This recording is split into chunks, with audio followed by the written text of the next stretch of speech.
Honorable Commander of the Sri Lanka Army, respected Chair, fellow speakers, and military officers from across the globe. Assalamu alaikum, Aibuan, Vanakkam, and good morning. Before I begin, I'd like to thank the Sri Lanka Army for having me here at the Colombo Defense Seminar 2017. And it's also an honor to be present in front of this august gathering, and also a personal achievement to speak at a venue which is dedicated to one of the finest statesmen ever produced by South Asia, Sir Solomon West Ridgway, Dais Pandranaike. My fourth trip to Colombo, and Colombo is now like a second home to me. Last time when I was here in 2015 at the Colombo Defense Seminar, sir, I thought that I had witnessed the epitome of hospitality, but I guess I was wrong. Commander of the Sri Lanka Army, sir, I must congratulate you and your team for putting up a spectacular show, and the hospitality, my God. Coming from academia, we're not used to such treatment. From the airport transfers to the hotel and the food, everything has been perfect. We are treated like kings. We are being pampered to an extent that I, for one, am corrupted in mind, and things will not be the same anymore. With that said, let me come to my topic, which is Challenges and Dilemmas, National Perspectives, West Asia.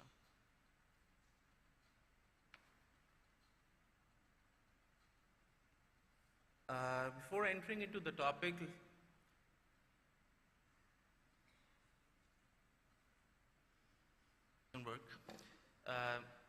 the area highlighted in cream color is West Asia, but there's also a border drawn across Egypt. Egypt is in Africa, as you all know, but I've done this because Egypt also shares certain linkages with West Asia, and that is why Egypt has been included in this diagram.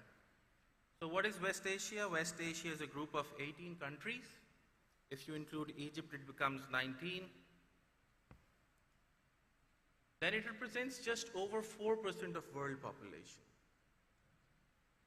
What's more important about West Asia is this figure.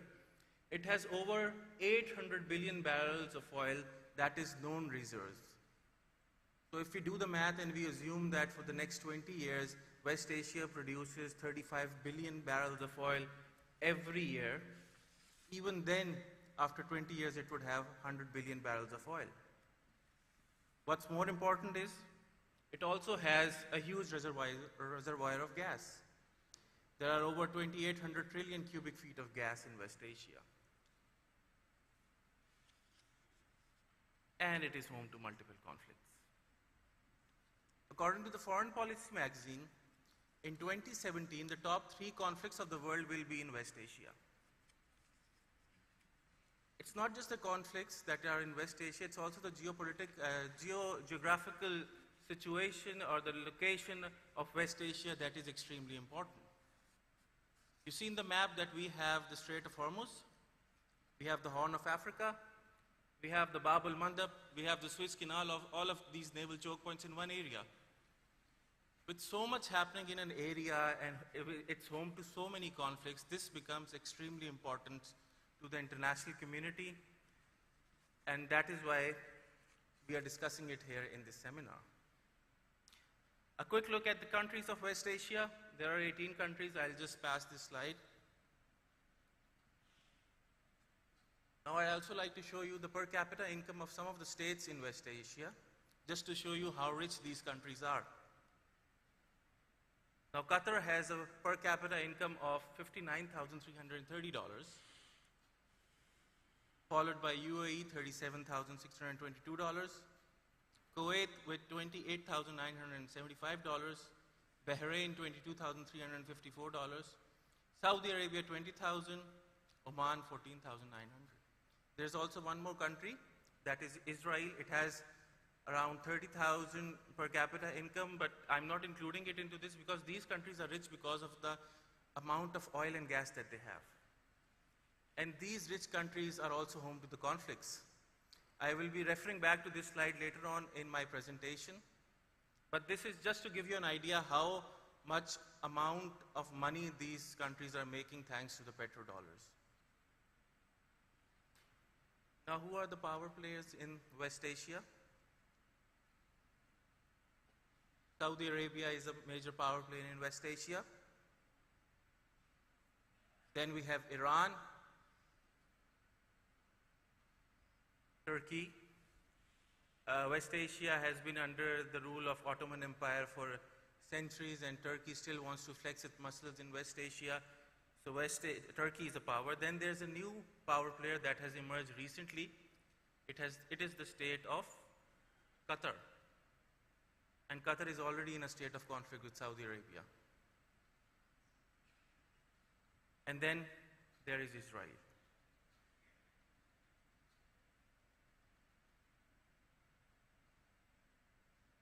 We all know about the Syrian conflict, which has been there for good 6 years now. When we look at this picture over here, we see Syria and a number of countries that are involved in Syria. Ideally, Iran should also be written in at one of the swords, but all these countries of West Asia and international players are involved in Syria, and I'm going to give you a little list of the violent conflicts that are currently happening in West Asia. There's the Syrian conflict in ISIS, which has already taken over 400,000 lives. Then we have the Iraq civil war and ISIS. Iraq has been in a state of conflict since 2013. It's been 14 years now, and the conflict doesn't seem to end. Then, most importantly, there is the Saudi-Iran proxy. This is a religious divide in West Asia that has been there for as long as I can remember. This important factor, this conflict, is also one of the key root causes of conflict in West Asia. These power players have been indulging in proxy wars, and as a result, there's conflict erupting in every part of West Asia. Then there's the Saudi-Yemeni conflict. In 2015, some of the rebels in Yemen threatened to enter Saudi Arabia. Saudi Arabia mobilized all its resources, it's called for help, and since then we have a conflict at hand. Then there's unrest in Turkey. Turkey has been actively involved in the Syrian conflict, and there has been spillover effect in Turkey. There have been numerous terrorist incidents in Turkey, and Turkey is also home to conflict now. Then there's the Israel-Palestine conflict that has been going on for almost a century now. Sometimes I refer to it as the perpetual conflict of West Asia. This is one of the core reasons why there's so much violence in West Asia. Then there is brewing in Bahrain. The ruling elite of Bahrain represents a minority. The majority of Bahrain is coming from another different group, and there is a lot of tension between these people, and the conflict is boiling. It's brewing slowly, and it has the potential to become a violent conflict. A new conflict has emerged recently in 2017. That is the boycott of Qatar. So immediately after the visit of US President to Saudi Arabia, we see a conflict coming up when Saudi Arabia and some other countries decided to do a diplomatic boycott of Qatar. If this problem is not addressed properly, things can go out of hand. I was talking to a Saudi gentleman the other night, and according to him, that Saudi Arabia and Qatar are like brothers, and it's like a family feud right now. Eventually, things will get better, but at the moment, things do not look good.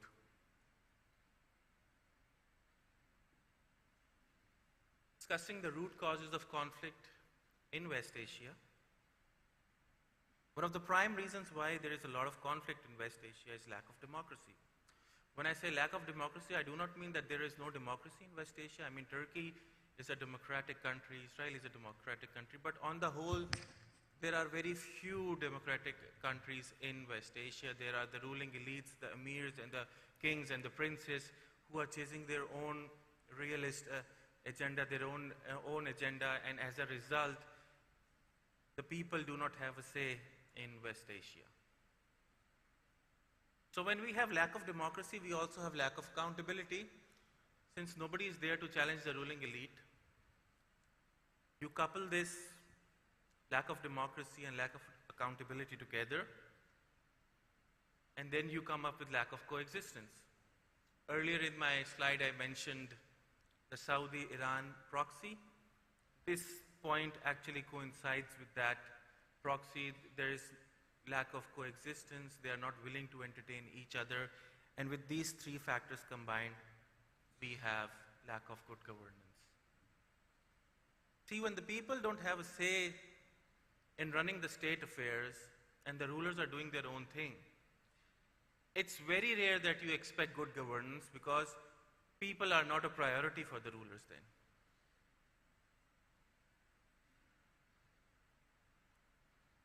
Then it's the abuse of religion. Religion has always been the opium for the masses. People tend to bend the rules of religion, the laws of religion according to their own, and they try to actually exploit on the people who are suffering from lack of governance, lack of accountability, and lack of good governance. They try to get back to their states.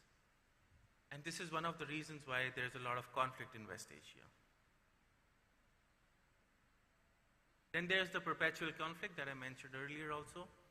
The Israel-Palestine conflict, unless and until this conflict is resolved, there's going to be conflict one way or another in West Asia. Now this brings me to the challenges that we have in West Asia.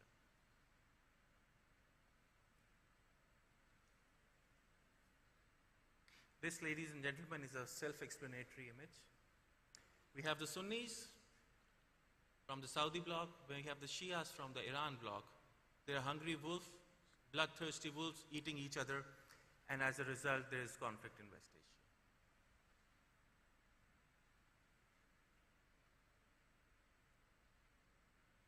So what's the biggest challenge apart from that? It's terrorism. Problem with terrorism is that there's no clear definition of terrorism. One man's freedom fighter is another man's terrorist. And we have a lot of this in West Asia. And we have organizations like Al-Qaeda and then ISIS. These organizations have been eliminated to some extent, but then there's always a possibility of a new organizing popping up. I personally believe that the West Asian countries should take lessons from the Sri Lankans, how they actually managed to curb LTTE. This is one of the challenges faced by West Asia. Then there is the drop in oil prices. Traditionally, the West Asian countries have managed to exercise and flex their muscle with the increase in oil prices, and their main source of revenue is oil. Now that the prices are dropping, there is a lot of pressure on these countries. These countries have a huge amount of expatriates living in. The local people have started to show agitation towards the expatriates. The governments, as a result, have started to tax the expatriates. A number of expatriates have left these countries. And when the main source of revenue for a country is dropping, and there is no foreseeing of recovery of the oil prices, the people who are not actually a part of Asia, they're just working there, there's a lot of tension between these people, and this is a major challenge that West Asian countries have to address. And there are the Russian-Turk relations. Tayyip Erdogan is against the Bashar al-Assad regime. Vladimir Putin is with the Bashar al-Assad regime. Turkey is actively involved in Syria. Russia is actively involved in Syria. Turks shot down a Russian jet. And now there are tensions between these two countries. This is another conflict that is slowly going to erupt. Turkey being a major player, Russia being an outsider to the region, things are not looking good for the West Asia. Then there's one more thing that not a lot of people are talking about. It's like ignoring the elephant in the room. The climate change. According to some research, if effort is not made to curb the effect of climate change in West Asia by 2060, this place would not be inhabitable. The temperatures are going to over 60 degrees. My fellow speaker was talking about 47 degrees in Arizona. Just imagine 60 degrees in West Asia. The sun's going to burn through the skin. There will be numerous diseases. And most importantly, people working in oil rigs won't be able to work over there. In 2013, I wrote a paper, Impact of Climate Change, Impact of Conflict on and Climate Change in Afghanistan. This is exactly what's happening here. The conflict has been there for so long that it is destroying the climate of West Asia. And this is something that we are not talking about. Primarily, the international community is focused towards terrorism and countering violent extremism, but this is a challenge that one should address too.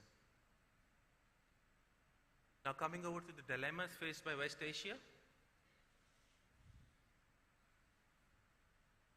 The unsuitable allies. See, it's a funny thing when the US-led coalition waged a war in Iraq and Al-Qaeda, but decided to actually team up with Al-Qaeda against the Bashar al-Assad regime. It's a selfish interest, but when you form alliances like that are spelling doomsday on the wall from day one, you cannot actually hope to curb conflict.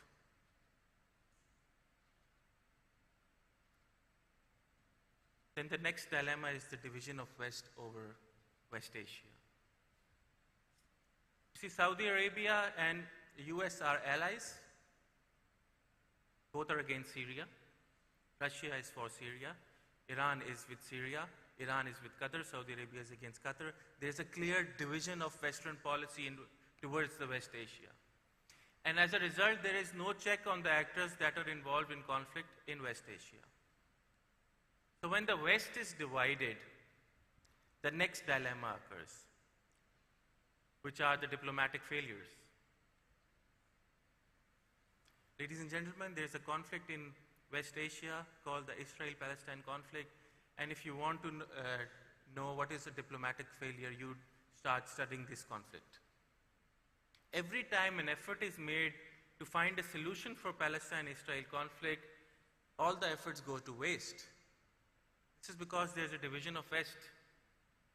I come from a country that is in a state of conflict with its neighbor for a good 70 years now. And the conflict is Kashmir conflict, and it is one of the longest withstanding agenda on the United Nations. Due to the diplomatic failures, we are unable to actually come to a solution under the resolution of United Nations, and when there is a diplomatic failure, the conflict continues, and when the conflict continues, things start to get ugly. And this is exactly what's happening in West Asia. Then there's the refugee crisis. Last time when I was here in 2015, I actually spoke on the refugee crisis that is emerging from West Asia. The conflict is still there. Countries like Jordan, the economies are heavily dented due to the refugees. And I showed you a slide which showed the per capita income of some of the countries. Those are the countries that have not done any serious effort to actually find a solution for the refugees. So the countries of West Asia are not doing anything to find a solution for the refugees of West Asia. Why do we expect countries like Germany and Canada to do good things for the refugees? I mean, they are doing things, but the actual states of West Asia are not doing anything. Pakistan has suffered from refugee crisis, and you can learn lessons from us on this.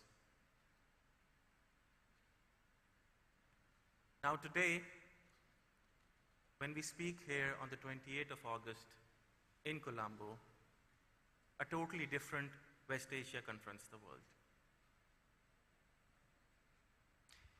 It is unstable. It is uncertain. It is divided. It is volatile.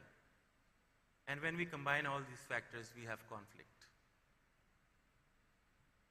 Jumping on to the conclusion, since I'm running out of time as well. There is no light at the end of the tunnel. Due to the challenges like division of West, diplomatic failures, it's safe to say that in future, we see the same situation. Then there's a need of a clear strategy. unless and until all the major players join together, sit on a table, discuss, and formulate a strategy that is actually implemented, we cannot hope for peace in West Asia. Then it's high time that we find a solution for this conflict. And more importantly, these two power players should come and sit on the table and decide and reach to an agreement that is acceptable to both the parties, because the damage done by these two countries to West Asia alone is irreparable, and it's about time we find a solution. And based on that note, I would like to now sit for the next 2 days on the other side of the dais, hoping to learn, unlearn, and relearn. Thank you so much.